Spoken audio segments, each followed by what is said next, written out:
네, 하나님 말씀 보겠습니다. 요한계시록 16장 8절부터 11절까지 말씀 함께 보도록 하겠습니다. 요한계시록 16장 8절부터 11절. 네, 우리 한 절씩 교독하겠습니다. 넷째 천사가 그 대접을 해 쏟음에 해가 권세를 받아 불로 사람들을 태우니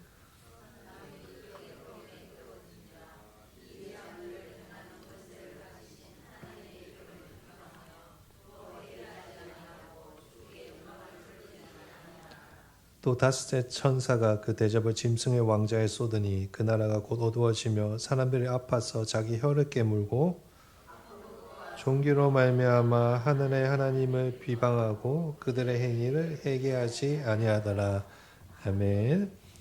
네, 저희가 3주 전부터 요한계시록 16장을 통해서 일곱 심판 시리즈의 마지막 심판인 일곱 대접 심판에 대해서 살펴보고 있습니다. 3주 전에 저희가 첫 번째 시간으로 1절부터 7절을 통해서 첫 번째 대접 심판부터 네 번째 대접 심판을 살펴보았습니다.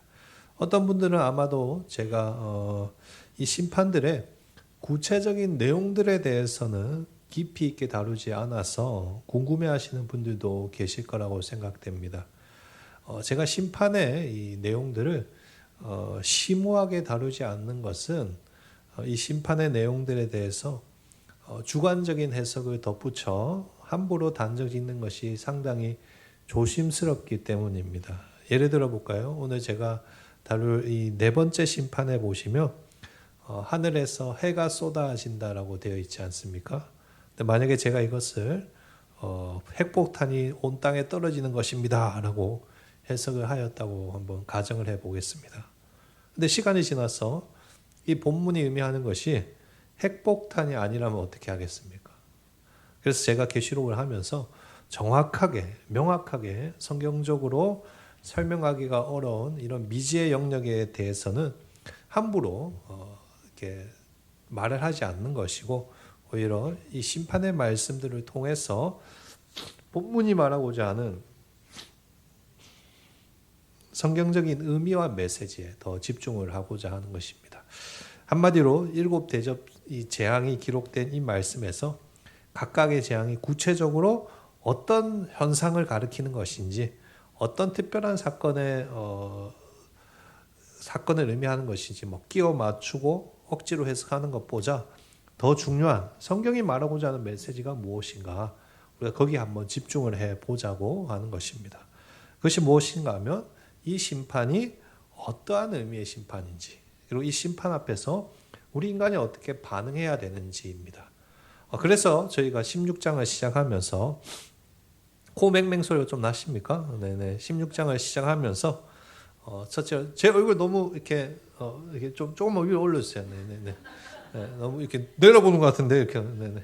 네, 16장을 시작하면서 첫째로 1절부터 7절을 통해서 하나님께서 이 집행하시는 심판의 정당성 그리고 하나님의 공의에 대해서 저희가 중심적으로 먼저 살펴본 이유가 거기에 있습니다. 일곱 대접 심판은 어떠한 심판인가? 하나님의 공의를 드러내는 심판이다. 사랑의 하나님께서 오랜 시간 참으셨지만 때가 되어서 악에 대해서 공의롭게 심판하시는 것이다. 그런 점에서 하나님의 심판은 정당한 심판이며 그 심판 앞에서 우리는 하나님 그렇게 하면 안 되지요. 하나님은 참 사랑이 없으신 분이시군요. 그렇게 말하는 것이 아니라 우리 하나님은 정의로우신 분이십니다. 하나님은 의로운 심판자이십니다. 라고 고백한다. 이게 1절부터 7절을 통해서 살펴본 내용입니다. 오늘은 이제 네 번째 심판과 두 번째로 네 번째 심판과 다섯 번째 심판을 통해서 죄인들의 반응에 대해서 함께 생각해 보고자 합니다. 먼저 오늘 본문 9절과 11절 한번 보실까요? 여기 보시면 후렴구처럼 특정한 표현이 반복되는 것을 발견하실 수 있을 것입니다. 한번 찾아보십시오, 여러분. 어떤 표현이 반복되죠? 두 개의 표현이 반복됩니다. 무엇일까요? 첫째로 하나님을 비방한다. 그리고 두 번째로 회개하지 아니한다라는 표현입니다.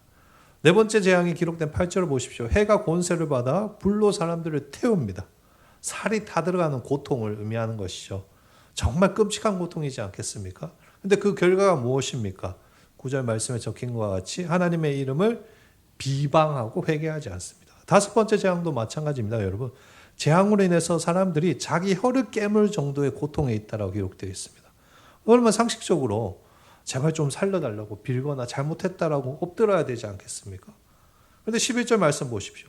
아픈 것과 종기로 말미암아 하나님을 비방하며 여전히 회개하지 않는다라고 기록하고 있죠. 여러분 오늘 본문에 등장하는 이들을 보십시오. 이 사람들은 하나님을 전혀 알지 못하는 그런 사람들이 아닙니다. 9절 보실까요? 사람들은 이 재앙을 행하는 권세를 가지신 하나님의 이름을 비방한다라고 되어 있습니다. 무엇을 말한 것일까요? 사람들이 지금 자신들에게 고통을 주시는 분이 하나님이라는 사실을 잘 알고 있다는 말입니다. 하나님의 주권과 능력을 인정하고 있는 것이죠. 그런데 이상하지 않습니까? 하나님의 살아계심과 하나님의 능력을 알면서도 사람들은 무릎을 꿇지 않습니다.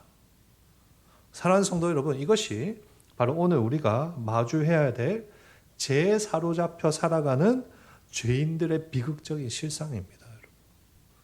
그러니까 오늘 본문에서 무서운 심판보다 더 적극적으로 우리에게 보여주고자 하는 것은 무엇입니까? 끝까지 회개하지 않는 죄인들의 완악한 마음을 우리에게 극단적으로 보여주는 것입니다. 이것이 얼마나 소름 끼치고 비극적인 광경입니까? 몸이 타들어가고 혀를 깨무는 고통 속에서 죄인들의 그 완악함이 결코 꺾이지 않는다는 것입니다. 우리는 흔히 그런 말 하죠. 흔히 사람이 고생을 좀 해봐야 정신을 차린다라고 말하지 않습니까? 큰 병에 걸리거나 사업이 망하거나 아니면 자식에게 어떤 일이 생기면 그때서야 정신을 차리고 하나님께 무릎을 꿇을 것이라고 생각하죠. 하지만 여러분 정말 그럴까요? 오늘 본문은 우리의 그러한 기대를 정면으로 깨트리고 있는 것입니다, 여러분. 고통 그 자체가 사람을 변화시키지 못한다는 것을 명확하게 보여주고 있는 것이죠. 이게 여러분 죄의 무서움입니다. 죄란 단순히 하나님을 모르는 것이 아니라 하나님을 알면서도 그분의 통치를 거부하고 끝까지 돌이키지 않는 의도적인 반역입니다.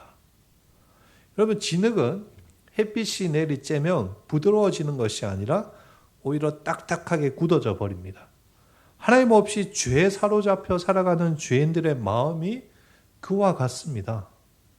혀를 깨무는 아픔 속에서도 내가 내 인생의 주인이라는 그 왕관을 내려놓지 않습니다. 심판의 불길이 거세질수록 오히려 회개라는 문을 더 굳게 걸어 잠궈버리는 것입니다. 성경에도 이러한 비참한 인간들이 많이 등장하죠. 저는 본문을 보면서 유독 한 사람이 생각났습니다. 바로 저희가 출애굽기에서 살펴보았던 이집트의 왕인 바로입니다. 여러분 요한계시록 16장의 재앙들을 여러분 기회가 되실 때 한번 쭉 읽어보십시오. 독종 재앙, 물이 피로 변하는 재앙, 어둠이 임하는 재앙 이런 것들을 자세히 보시면 출애굽기 때 이집트에 내렸던 재앙들과 매우 닮아 있지 않습니까? 그러니까 사도 요한은 지금 의도적으로 누구를 우리를 출애굽기 현장으로 데려와서 누구를 떠오르게 하고 있는 것이죠? 바로를 떠오르게 하고 있는 것입니다. 바로는 10가지 재앙을 온몸으로 경험한 사람입니다. 그리고 그 모든 일을 행하시는 분이 히브리인의 하나님임을 똑똑히 보았습니다. 그래서 출애굽기 9장에 가시면 심지어 바로가 입술을 열어서 이렇게 고백합니다. 출애굽기 9장 27절 말씀이죠. 자 보십시오. 바로가 사람을 보내어 모세와 아론을 불러 그들에게 이르되 이번은 내가 범죄하였노라. 여호와는 의로우시고 나와 나의 백성은 악하도다. 자기가 하나님을 알고 이제 악하다라고 고백하는 것입니다. 그래서 하나님 앞에서 나 좀 살려달라고 요구하는 있는 것이죠. 그러나 여러분 그것이 진정한 회개였습니까? 아니었던 것입니다, 여러분. 재앙이 멈추고 숨을 좀 쉴만하자 어떻게 합니까? 다시 마음을 완강하게 먹고 하나님을 대적하는 것입니다. 고통이 심할 때는 항복하는 척 하다가 살만하니까 다시 하나님을 비방하고 회개하지 아니하고 하나님과 싸우고자 하는 것입니다. 그래서 결국 어떻게 되죠? 10번의 기회가 있었음에도 불구하고 끝까지 회개하지 않고 이스라엘을 뒤쫓아서 스스로 죽음의 홍해 속으로 뛰어들었던 것입니다, 여러분. 죽음을 눈앞에 두고도 자신의 완악함을 내려놓지 못하고 멸망의 길로 달려가는 그런 인생. 그것이 오늘 성경에서 말하는 죄인들의 완악함이라는 것입니다. 오늘 본문 9절과 11절에 등장하는 사람들도 그렇습니다. 이 사람들은 누구인가? 완악한 바로의 후손들입니다, 여러분. 해에 살이 타들어가고 혀를 깨무는 고통이 오면 무릎을 꿇고 두 손을 들고 빌려달라고 자복하고 나아야 되는데 결코 바로처럼 무릎을 꿇지 않습니다. 회개하지 않습니다. 오히려 그 아픔을 하나님을 저주하는 도끼로 바꿉니다. 하나님, 당신이 우리를 이렇게 괴롭힌다면 우리는 끝까지 당신을 비방하면서 죽겠습니다. 하나님, 나는 당신에게 절대로 무릎 꿇지 않겠습니다. 당신이 이기나 내가 이기나 한번 해봅시다. 이것이 바로 죄가 인간의 영혼을 파괴한 무서운 결과이며 심판 아래에 있는 인간의 실상입니다. 그러나 이 처참한 인간의 실상을 보기만 해서는 안 됩니다. 이 비참한 실상 앞에서 우리가 그리스도인으로서 해야 할 일이 있습니다. 그게 무엇인가? 우리 자신에게 질문하는 것입니다. 오늘 본문에 등장하는 이 완악한 사람들과 나랑 무슨 차이가 있는가? 사랑하는 성도 여러분, 혹시 오늘 말씀을 들으시면서 나는 이 사람들과 다르다라고 자신할 수 있으십니까? 예수 믿으면서도 가장 위험한 것은 내가 남들보다 조금 더 착하고 내가 지혜로워서 하나님 앞에 회개하고 돌아왔다라고 생각하는 것입니다. 하지만 절대로 여러분 그렇지 않습니다. 우리에게는 그럴 만한 능력도 그럴 만한 자격도 없습니다. 원래대로라면 우리 역시 본질상 오늘 본문에 기록된 악인들과 크게 다를 바가 없는 사람들입니다. 죄인들입니다. 고난이 오면 하나님을 찾기보다 왜 나에게 이런 일이 생기냐 하면서 하나님을 비방하고 원망하는 존재들이 바로 저와 여러분들입니다. 고통 속에서 끝까지 회개하지 않고 하나님을 향해 손가락질할 수밖에 없는 존재가 바로 저와 여러분입니다. 그런데 무엇이 우리를 이렇게 바꾸었습니까? 무엇이 우리의 이 견고한 완악함을 무너뜨리고 하나님 앞에 무릎 꿇게 만들었을까요? 하나님의 은혜입니다, 여러분. 심판의 불길보다 더 강렬하고 더 뜨거운 하나님의 은혜가 우리의 마음을 만졌기 때문입니다. 오늘 본문의 비극적인 후렴구 회개하지 아니하더라를 묵상하면서 우리가 깨달아야 할 결론이 바로 이것입니다. 우리가 회개하여서 이렇게 하나님의 자녀로 구원받고 예배드린 것 자체가 사실은 하나님의 은혜로 이루어진 기적이라는 사실입니다. 여러분 그 사실을 믿으십니까? 그 사실을 믿으시기를 진심으로 축복합니다. 오늘 말씀을 통해서 우리가 살펴보는 것처럼 마지막 때가 될 때까지도 죄인들은 하나님을 비방하며 회개하지 않습니다. 우리를 향해서 나약해 빠져서 예수 믿는다고 손가락질하며 비판할 것입니다. 그러나 우리는 그들과 다릅니다. 하나님의 말씀을 들으면서 내가 얼마나 큰 죄인이라는 사실을 깨닫고 주님, 제가 잘못했습니다. 주님, 저를 불쌍히 여기주십시오라고 고백하며 예수를 믿고 이렇게 신앙생활을 하고 있는 것입니다. 이것이 무엇을 의미하는 것인가? 하나님의 놀라운 은혜 가운데 지금도 우리가 살아가고 있다는 것입니다. 우리가 이 고된 세상 속에서도 예수를 믿고 하나님의 자녀로 살 수 있다는 것은 하나님의 세밀한 은혜가 아직도 우리를 붙들고 있기 때문입니다. 이것이 우리가 받은 하나님의 은혜입니다. 그런 점에서 오늘 본문에 기록된 회개하지 아니하더라는 이 단순히 악인들의 완악한 맛, 비참한 결말을 중개해 주는 것이 아니라 역설적으로 우리에게 가르쳐 주는 것이 무엇인가? 너가 하나님의 자녀가 되었다는 것이 얼마나 큰 은혜라는 것을 생각해 보라는 것입니다. 따라서 오늘 우리가 말씀 앞에서 정말로 해야 할 일은 무엇인가? 내 자신을 되돌아보는 것입니다. 여러분. 혹시나 내가 받은 은혜를 잊어버리고 어느새 내 마음이 오늘 본문의 죄인들처럼 다시 딱딱하게 굳어져 가고 있지는 않은지 우리 자신을 생각해 봐야 되는, 점검해 봐야 되는 것입니다. 혹시 삶의 작은 고난 앞에서도 금세 하나님을 원망하고 내 자존심이라는 왕관을 내려놓기를 거부하고 있지는 않으십니까? 내가 옳다는 것을 증명하기 위해서 누군가를 함부로 비방하고 하나님의 음성보다 내 목소리를 더 크게 내고 있지 않습니까? 사랑하는 성도 여러분, 진짜 무서운 재앙은 해가 뜨거워지거나 몸에 종기가 나는 그런 것이 아닙니다. 하나님의 말씀이 들러와도, 내게 들러와도 내 죄가 깨달아지지 않는 것, 고난이 닥쳐도 내 고집을 꺾지 않는 무뎌진 마음, 이것이 여러분 진짜 재앙입니다. 그렇다면 정말로 여러분 회개하며 기도하셔야 됩니다. 주님, 제 마음이 바로처럼 굳어지지 않게 하여 주시옵소서. 고통 속에서도 하나님을 비방하는 자가 아니라 내 자신을 보며 은혜를 구하는 자가 되게 하여 주시옵소서. 만약 그렇게 여러분 기도할 수 있다면 아직 우리에게 소망이 있다라는 증거입니다. 그래서 하나님의 은혜가 아직도 오늘 우리가 오전 예배 때 나눈 것처럼 요셉과 같이 우리를 붙들고 계신다라는 증거입니다. 성도가 누릴 수 있는 가장 큰 복은 무슨 복입니까? 재앙이 없는 복입니까? 아닙니다. 남들보다 잘 먹고 잘 사는 복입니까? 아닙니다. 성도가 누릴 수 있는 가장 큰 복은 내 삶이 고통 속에 있을지라도 바로처럼 완악한 마음이 아니라 하나님이 나와 함께 하심으로 하나님의 은혜 가운데 붙들려 살아갈 수 있는 것. 하나님이 나의 마음을 부드럽게 하셔서 하나님을 그래도 믿고 하나님을 바라보며 살아갈 수 있다는 그것이야말로 우리가 하나님의 자녀로서 누릴 수 있는 가장 큰 복이며 기적입니다. 특별히 이 기적 속에 살아간 한 사람을 제가 소개하고자 합니다. 일본의 전쟁 영웅이자 하와이 진주만 공습의 총지휘관이었던 후치다 미쓰오입니다. 이 후치다 미쓰오는 전쟁의 화신이었고 수천 명의 목숨을 앗아가면서도 눈 하나 깜빡하지 않았던 독종이었던 사람입니다. 오히려 일본 천황에 대한 이 충성심과 적국을 향한 증오로 똘똘 뭉친 그런 사람이었습니다. 전쟁이 끝난 후에 이 패전 장교가 된 후치다 미쓰오는 매일 밤 잠을 이룰 수가 없었습니다.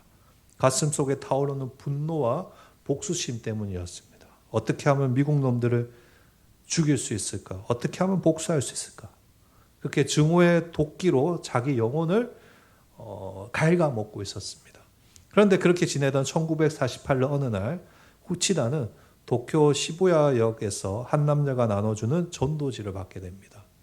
그런데 그 전도지에는 진주만 공습에 참여했다가 포로가 되었던 미국인 제이콥 드샤저에 대한 이야기가 기록되어 있었어요. 실려 있었습니다.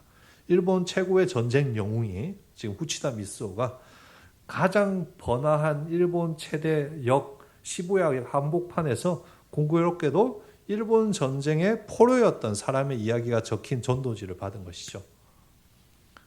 그러니 적국이었던 미국 포로가 도대체 무슨 이야기를 했을까 궁금해서 자연스럽게 그 전도지를 읽게 되었습니다. 근데 그 안에 보니까 이 드사저라는 사람이 이런 이야기를 하는 것이죠. 나는 포로 생활 중에 일본인에게 심한 학대를 받았지만 예수님의 사랑으로 용서합니다. 예수님이 우리를 위해서 죽으시며 용서하셨기 때문입니다. 이것을 보고 후치다가 너무나 놀랐습니다. 용서?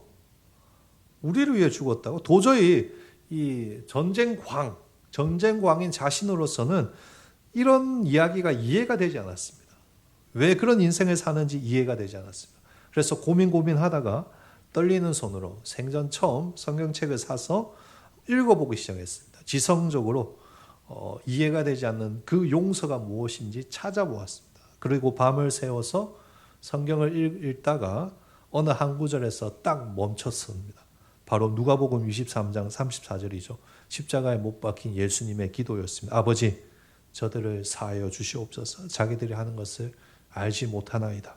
그 짧은 한 구절이 비수가 되어 후치다의 영혼을 찔렀습니다.